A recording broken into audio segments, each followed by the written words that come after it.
যীশু খ্রিস্টের বড়দিনের শুভেচ্ছা, বৌদ্ধ পূর্ণিমার শুভেচ্ছা, এরকম শুভেচ্ছা অনেক মুসলমান টানায় কিনা? জোরে বলেন, টানায় কিনা? সম্পূর্ণ হারাম, সম্পূর্ণ হারাম। বলতে পারেন কেমনে? এই মুসলমান শিরকে সাপোর্ট করা, শুভেচ্ছা জানানো কতটুকু খারাপ বলেন? আমাদের মধ্যে অনেক লোক আছে অনেক খারাপ কাজ করে, এই খারাপ কাজকে সাপোর্ট করা কি আমাদের পক্ষে সম্ভব? মনে করেন আপনাদের এলাকা কোনো একটা লোক গাঞ্জার দোকান দিল। কিসের দোকান? গাঞ্জা অথবা মদের দোকান দিল। এখন আপনি গেলেন, নেতা মানুষ, আপনি কি বলতেছেন, বাহ চমৎকার, কংগ্রেচুলেশনস, আপনাকে ধন্যবাদ, আপনি গাঁজা মদের দোকান দিয়েছেন, এলাকার যুবকগুলা নষ্ট করার হাতিয়ার বানাইছেন, আপনাকে ধন্যবাদ, আপনাকে গাঁজা মদের শুভেচ্ছা। নাউজুবিল্লাহ, বাড়িতে রাখি আসছেন নাকি? আচ্ছা, এই কথা কি আপনারা কেউ বলবেন? জোরে বলেন, বলবেন? কেউ মার্ডার করলো, মার্ডার করার পরে বললেন ফাইন, দারুণ কাজ করছেন, মার্ডার করছেন, শুভেচ্ছা আপনাকে, করবেন? কেউ কেউ দিবে? মনে করেন কেউ দর্শন করলো, দর্শন করার পরে বললেন কংগ্রেচুলেশন, এটা কি মানুষ? হ্যাঁ জানো, পশু। কথা বলে ঠিক কিনা? এই পশুদের একটা কাজই তো। কিছুদিন আগে জাহাঙ্গীরনগর বিশ্ববিদ্যালয় হয়েছিল, আপনারা ভুলে গেছেন, আমরা বলি নাই, আমরা জেলকাটা আসামি বাজান বলি নাই। জাহাঙ্গীরনগর বিশ্ববিদ্যালয়ে এক ক্যাডার, নিষিদ্ধ ছাত্রলীগ সংগঠনের ক্যাডার 100 মেয়েকে দর্শন করার পরে মিষ্টি খাওয়াইছিল, আর শেখ হাসিনা বলছিল যা দুষ্টু। নাউজুবিল্লাহ, বাড়িতে রেখে আসছেন নাকি? এখন আপনারা বলেন, যে দলের লোকেরা দর্শন করে সেঞ্চুরি করে মিষ্টি খাওয়ায়, নেত্রী কিছু বলে না, এরা নিষিদ্ধ হবে না? হবে কি? কথা বলেন। এদের ব্যাপারে বলতে গেলে অনেক কথা বলতে হয়, কিন্তু আমি এদেরকে এখন সুযোগ দিচ্ছি এই জন্য, কারণ আওয়ামী লীগের বাইরে এখন বুঝতে পারছে যে হাসিনা তাদের আপন লোক না। যদি আপন হতো, আপন যদি হতো, যে সময় চলে যায়, যখন চলে যায়, অন্তত একটাবার নেতাকর্মীদের বলে যেতে পারত। বলে গেছে? আপনাদের এলাকার কোনো আওয়ামী লীগের নেতারে বলে গেছে? কোনো চামচারে বলে গেছে? কিন্তু তার পরিবারের কেউ কি আছে? না, আগেই সেটেল করে দিয়েছে আমেরিকায়, অন্যান্য জায়গায় আগেই সেটেল করে দিয়েছে। দেশে ছিল তার এক বোন, শেখ রেহানা, একসাথেই থাকতো, যাওয়ার সময় হেলিকপ্টারে সাথে করে নিয়ে গেছে। এর দ্বারা আওয়ামী লীগের ভাইদের বোঝা উচিত, হাসিনা আমাদের আপন না, এই উলামায়ে কেরাম আমাদের আপন, তাবলিগ আমাদের আপন। আমি মনে করি আওয়ামী লীগের ভাইদের উচিত ওই ধর্ম ত্যাগ করে আওয়ামী লীগ ছেড়ে দিয়ে দলে দলে তাবলিগে সময় লাগানো, উলামায়ে কেরামের পাশে সময় লাগানো। চিৎকার করে বলেন কথা ঠিক কিনা? এবং আপনাদের কাছে অনুরোধ থাকবে, সাধারণ যারা আওয়ামী লীগের ভাইয়েরা আছে, এদেরকে দূরে ঠেলে দেবেন না, এরাও তো আমাদের মুসলমান ভাই। হাসিনা নরেন্দ্র মোদীর জিনিস, নরেন্দ্র মোদীর কাছে চলে গেছে, আওয়ামী লীগের ভাইয়েরা আমাদের জিনিস, আমাদের কাছে আছে। এখন থেকে এদেরকে বুকে টেনে নেব, অন্যান্য ইসলামিক দলে এদেরকে আমরা অংশগ্রহণ করার সুযোগ দেব। কথা বলেন ঠিক কিনা? আল্লাহ আমার আওয়ামী লীগের ভাইদেরকে তুমি তাবলিগের ভাই বানায় দাও। সকলে বলেন আমিন। আরো জোরে বলেন আমিন। যে কথা বলছিলাম, দর্শন করার পরে শুভেচ্ছা জানানো কোনো ভালো মানুষের কাজ হইতে পারে না। ঠিক অনুরূপভাবে ধর্ম যার যার উৎসব সবার বলে অন্য ধর্মের মানুষদেরকে শুভেচ্ছা জানানো, এটাও কোনো মুসলমানের কাজ হইতে পারে না। আজকে থেকে আমরা নিয়ত করব, এই এলাকা আমরা কেউ এই কথা বলবো না, কাউকে আমরা অন্য ধর্মের মানুষদেরকে ধর্মীয় অনুষ্ঠানে শুভেচ্ছা জানাবো না। হ্যাঁ, যদি তারা বিপদে পড়ে, খাবার নাই, মেয়ে বিয়ে দিতে পারতেছে না, আগুন লাগছে, সমস্যায় পড়ছে, অ্যাক্সিডেন্ট করছে, রক্ত লাগে, এই ক্ষেত্রে আমরা সবাই আগায়া যাব। ধর্মীয় ব্যাপারে কেউ তাদেরকে সাহায্য করা যাবে না, সম্পূর্ণ হারাম। এবং ধর্ম যার যার উৎসব সবার, এই স্লোগান আজকে থেকে বলা যাবে না, বলতে হবে ধর্ম যার যার, উৎসব তার তার। কি বলতে হবে? ধর্ম যার যার, উৎসব তার তার। রাজি আছেন ইনশাআল্লাহ? আল্লাহু আকবার। যে কথা বলছিলাম, এক আল্লাহ ব্যতীত অন্য কারোর সামনে মাথা নত করা, অন্য কারো উপাসনা করা, এটা ইসলামের পরিভাষায় বলে শিরিক। আমরা শিরিক থেকে মুক্ত থাকতে চাই, আমার আল্লাহ শিরিক থেকে পবিত্র। হিন্দু ভাইদেরও উচিত এই মূর্তি পূজা ছেড়ে দেওয়া। মূর্তি পূজা। এখন তারা প্রশ্ন করবে, হুজুর কি বলেন, ডাইরেক্ট চলে গেলেন মূর্তি পূজার ব্যাপারে? হ্যাঁ বাজান, ডাইরেক্ট চলে গেলাম। এর কারণ হলো মূর্তি পূজা নিষেধ, এটা তো কোরআনে তো নিষেধ। তারা তো কোরআন মানে না, তারা তো মানে মন্ত্র। আমি আজকে এলাকায় প্রমাণ দিয়ে যাব, হিন্দুরা যে মূর্তি পূজা করে এটা হিন্দু ধর্মে নিষেধ, হিন্দু ধর্মে নিষেধ। হিন্দু ভাইরা খোলেন আপনাদের যজুর্বেদ, 40 নম্বর অধ্যায় বের করেন, 9 নম্বর মন্ত্রটা বের করেন, ওইখানে স্পষ্ট করে বলা অন্ধং তব প্রবসংতি যে অসংভূতি মুপাস্তে ততুব ইবতে তমুজ সম্ভূতেরতা, অর্থাৎ যারা প্রকৃতির পূজা করবে অন্ধকারে যাবে, আর যারা মূর্তি পূজা করবে এরা নরকে যাবে। অর্থাৎ হিন্দুদের ধর্মে মূর্তি পূজা নিষেধ। যে হিন্দু মূর্তি পূজা করে বাজান এটা হিন্দু তো না, হিন্দুর জাত না। ব্রাহ্মণ ঠাকুররা এই মঞ্চগুলা গোপন করে রাখে। আমি মাকে বলছিলাম, ও মা, যে মূর্তির পূজা করি না বলে তুমি আমাকে বাড়ি থেকে বের করে দিচ্ছ মা, এই মূর্তি কে বানায়? বলে আমরাই বানাই। বলে আমরাই যদি বানাই তাহলে সে আমার মালিক হয় কেমনে? যে মূর্তি আমি বানাইলাম ওইটার মালিক তো আমি। মূর্তির যদি ক্ষমতা থাকে, কৃতজ্ঞতা বোধ থাকে, মূর্তিকে বলো আমার পূজা করার জন্য, আমি মূর্তির পূজা করতে পারবো না। চিৎকার করে বলেন কথা ঠিক কিনা? এইভাবে আমার মাকে 1 বছর 2 বছর নয় গো বাজান, 12 বছর বুঝাইছি। কত বছর? 12 বছর বুঝাইছি। 12 বছর পরে আমার এলাকায় একটা বিশাল মাজার ছিল, পাথরের পূজা করতো, বড় একটা পাথর। হিন্দুরা পূজা করতো, মুসলমানরাও পূজা করতো। আমি গিয়া বুঝাইলাম এই পাথরের পূজা করা যাবে না, এটা মুসলমান করতে পারে না, সম্পূর্ণ শিরিক। ওই মাজারের খাদেম আমাকে চ্যালেঞ্জ করলো, বললো আশেক বিলানু মানে সব জায়গায় সব কিছু করতে আইসো না, এই পাথরের বিশাল ক্ষমতা। বলে কি ক্ষমতা? বলে 60টা হাতি টানলেও এটা নড়ে না। কি হয় না? 60টা হাতি, এটা হচ্ছে বড় পাথর, বিশাল বড় পাথর, 7টা হাতি টানলেও নড়ে না। আমি বলি তাই নাকি? বলে হ্যাঁ, সেনাবাহিনীর লোকেরা চেষ্টা করেছে, পাথরটা নাড়াইতে পারে নাই। আমি বলি আমি যদি না পারি আমি নাকে খত দেব, অপমান হয়ে যাব। এইটা বলে শুরু করলাম, মাজারে গেলাম, আল্লাহু আকবার ধ্বনি দিলাম, আল্লাহু আকবার। এই লাঠিটা আমি পাথরের নিচ দিয়ে ঢুকাইয়া আল্লাহু আকবার বলে ধাক্কা দিলাম, আলহামদুলিল্লাহ পাথরটা গড়ায় চলে আসলো।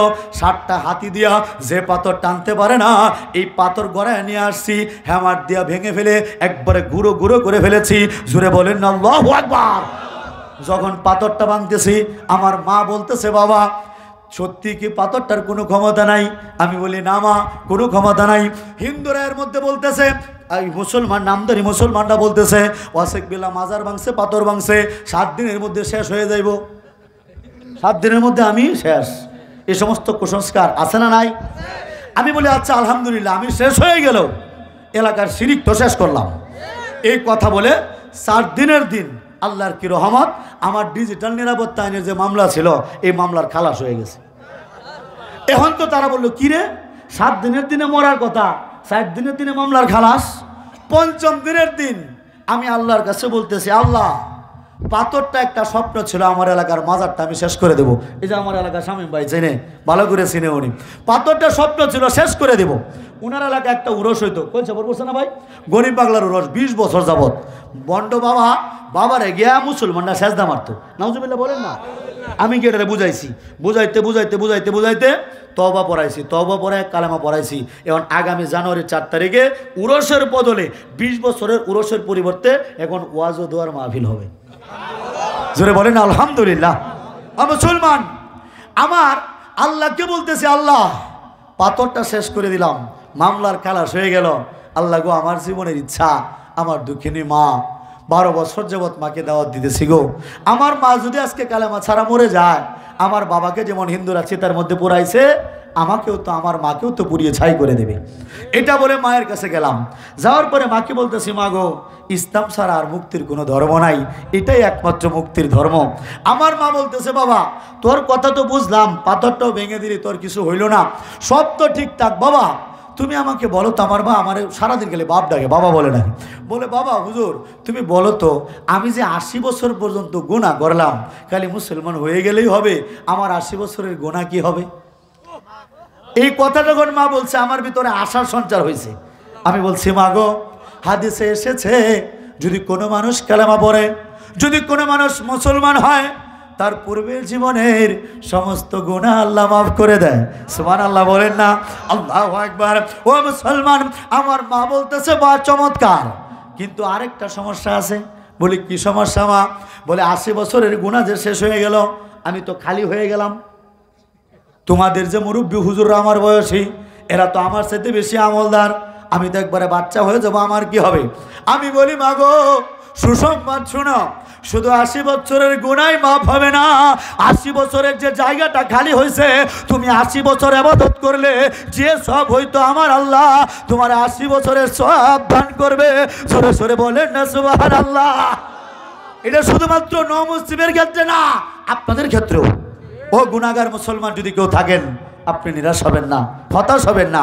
আপনি যত খারাপই হন, যদি একবার পড়ে থাকেন লা ইলাহা ইল্লাল্লাহু মুহাম্মাদুর রাসূলুল্লাহ, এই বিশ্বাস যদি আপনার ভিতরে থাকে, আপনি যত গুনাহগারী হন, কোটি কোটি গুনাহ করলেও আপনি একদিন না একদিন জান্নাতে যাবেন।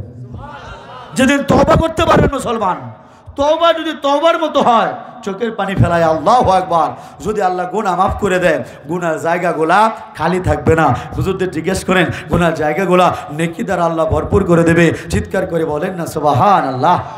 আমার মাকে যখন বলছে এই কথা বলার পরে, আমার মা বলতেছে, বাবা ঠিক আছে আমি একটু চিন্তা করি। আগস্টের 4 তারিখের ঘটনা, বলতেছে আমি একটু চিন্তা করি। মাকে চিন্তায় দিয়া, মাকে মেজুবাইয়ের ঘরে থাকে, তখন আমি চলে আসতাম আমার ঘরে। এর মধ্যে আপনাদের একটা সুসংবাদ দিই, হিন্দুরা আমাকে যে বাড়ি থেকে বের করে দিয়েছিল, আলহামদুলিল্লাহ হিন্দু বাড়িটা কিনে ফেলেছি। সুবহানাল্লাহ বলেন না, আল্লাহু আকবার। কারণ আমাদের সাথে আছে কে? আমি একটা মেহমানখানা বানাইছি।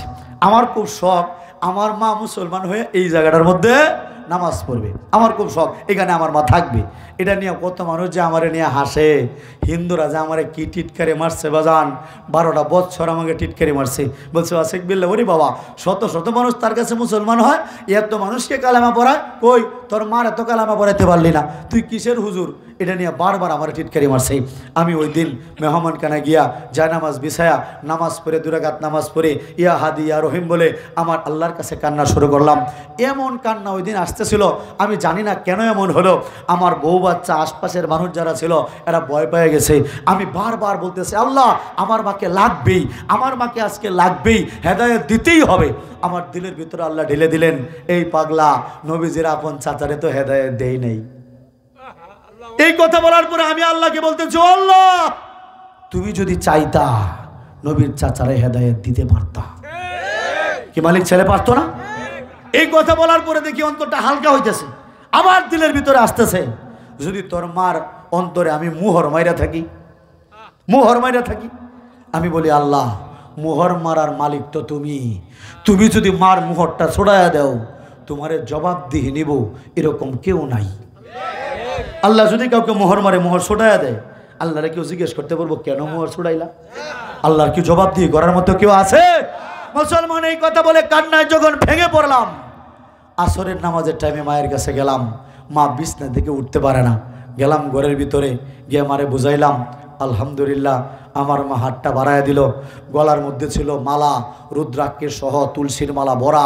উনি ছিলেন বৈষ্ণব সন্ন্যাসী, 80 বছরের কাঠটা হিন্দু গুরু। ওনার মালাগুলা করলাম, হাতের মালা করলাম, কপালের তিলক মুসলাম, হাতে হাত রাখলাম। আলহামদুলিল্লাহ আল্লাহ আমার মনের আশা পূরণ করলেন। আমার হাতে হাত রেখে আমার দুঃখিনী মা কালেমা পড়ে মুসলমান হয়ে গিয়েছে। আলহামদুলিল্লাহ, জোরে বলেন না আলহামদুলিল্লাহ। আল্লাহ আমার মনে আশা পূরণ করলেন। মা এখন আমার ঘরে থাকে। মজার ব্যাপার কি জানেন? আসলে আল্লাহ তাআলার কি ইশারা, আমি যাই নামাজটা বিছায়া যে জায়গায় সবচেয়ে বেশি কেঁদেছি, আমার মা কেমন করে জানি এখন ওই জায়গায় যায় নামাজ বিছায়া নামাজ পড়ে। জোরে বলেন আল্লাহু আকবার। আমার মালিক চাইলে কি না পারে। আল্লাহু আকবার। ও মুসলমান, 12 বছরের সাধনা আল্লাহ তাআলা কবুল করেছেন। আমি চাই এই এলাকার হিন্দু মাগুলা এরা আমার মায়ের মতো মা, এলাকার হিন্দু বোনগুলা এরা আমার বোনের মতো বোন, হিন্দু বাবাগুলা আমার বাবার মতো বাবা, ও এলাকার হিন্দু ভাইয়েরা আমার দাদারা দিদিরা, ও আমার হিন্দু মায়েরা আমার বোনেরা, বিশ্বাস করো ইসলাম ছাড়া তোমাদের আর মুক্তির কোনো পথ নাই। যদি তোমরা মুক্তি পেতে চাও আমাদের কালেমাটা পড়ে নাও, লা ইলাহা ইল্লাল্লাহু মুহাম্মাদুর রাসূলুল্লাহ। এই কালেমা ব্যতীত কারো মুক্তি হইতে পারে না। এই কথা বলার পরে হিন্দুরা বলে, হুজুর এই কালেমা তো আপনাদের কোরআনের কালেমা, আমরা তো মানি মন্ত্র। আবার দেখেন ঘুরে ফিরে মঞ্চের মধ্যে আসে। আমি বলি তাহলে আজকে হিন্দুদের আসল মন্ত্র ফাঁস করে দেব। হিন্দুদের আসল মন্ত্র, আসল এটা বলে শেষ করতেছে বাজান। হিন্দুদের আসল মন্ত্র এটা মরার সময় কানাকানি পড়ে, জিন্দা থাকতে পারে না। আমার মাও আমার কাছে ফাঁস করে দিয়েছে। আমি সব তথ্য নিয়ে এরপরে জায়গায় বসেছি। শুনেন, সব ব্রাহ্মণ ঠাকুরে মিলে খুঁজতেছে খুঁজতেছে খুঁজতে খুঁজতে অবশেষে হিন্দুদের আসল মন্ত্র পাইছে। ও হিন্দু সাধারণ ভাইয়ারা, ব্রাহ্মণ ঠাকুররা এই গোপন মন্ত্র তোমাদের কাছ থেকে গোপন রাখে, যাতে তোমাদের কাছ থেকে পূজা করে টাকা নিতে পারে। আমার টাকার দরকার নাই, গোপন মন্ত্র ফাঁস। আপনারা একটু মুখস্থ করে ফেলেন। হিন্দুদের গোপন মন্ত্র মরার সময় কানাকানি মন্ত্র। এটা কি? লা ইলাহা হরতি পাপম ইলহা পরম পদম জন্ম বৈখান্তাং অপরিণতি তজপিনাম মোহাম্মদম। অর্থাৎ আল্লাহর আশ্রয় ব্যতীত আর মুক্তির কোনো আশ্রয় নাই। যদি কোনো হিন্দু ভাই মুক্তি পেতে চায়, আল্লাহকে মানতে হবে, নবীজিকে, নবীজির ধর্ম অনুসরণ করতে হবে। অর্থাৎ হিন্দুরা যদি মুক্তি পেতে চায়, আল্লাহকে মানতে হবে, নবীজিকে মানতে হবে, অন্য ধর্ম মানা যাবে না। এটাই তো কালেমা। অতএব ওই এলাকার হিন্দু ভাইয়েরা আর ভেদাভেদ নয়, আর দূরে থেকো না। আমাদের আল্লাহ তোমাদেরও আল্লাহ, আমাদের যিনি নবী তোমাদেরও তিনি নবী। অতএব মুক্তির জন্য পড়ে নাও লা ইলাহা ইল্লাল্লাহু মুহাম্মাদুর রাসূলুল্লাহ সাল্লাল্লাহু আলাইহি ওয়াসাল্লাম। আল্লাহু আকবার। এই দাওয়াতটুকু দেওয়ার জন্য আপনাদের এলাকায় এসেছিলাম। আপনাদের কাছে আবদার থাকবে, যতদিন বেঁচে থাকবেন হিন্দু পাইলেই এই দাওয়াতটুকু দিবেন। কার কার নিয়ত আছে একটু হাতটা তোলেন তো দেখি। আল্লাহু আকবার, মাশাআল্লাহ। আল্লাহ আপনাদের ইসলাম প্রচারক হিসেবে কবুল করেন। সকলে বলেন আমিন। বাজান, শেষ একটা আবদার, ইসলাম প্রচারের জন্য এই সমস্ত মাদ্রাসাগুলোর দরকার আছে না নাই? জোরে বলেন আছে না নাই? এই যে সুন্দর একটা প্রতিষ্ঠানের সুন্দর একটা আয়োজন, এতে আপনারা খুশি না বেজার? জোরে বলেন খুশি না বেজার? বাজান, নবীর ঘর মাদ্রাসাটার জন্য যে ইসলামের প্রচার করলাম, ইসলামের প্রচারের কাজে এক একটা সৈনিক তৈরি করার জন্য আজকে আপনাদের কাছে একটু হাতটা বাড়াইলাম। যে হাতে শত শত মানুষ কালেমা পড়তেছে, এই হাতটা বাড়াইলাম আমার জন্য নয়, এই মাদ্রাসাটার জন্য। বাজান, আমরা 30 পারা কোরআনের একটা খতম দিব ইনশাল্লাহ। প্রথম নাম্বার পারাটা মাত্র 5,000 টাকা। আসেন এমন কোনো মহব্বতের বান্দা, একটা আল্লাহর বান্দা যে নবীকে ভালোবেসে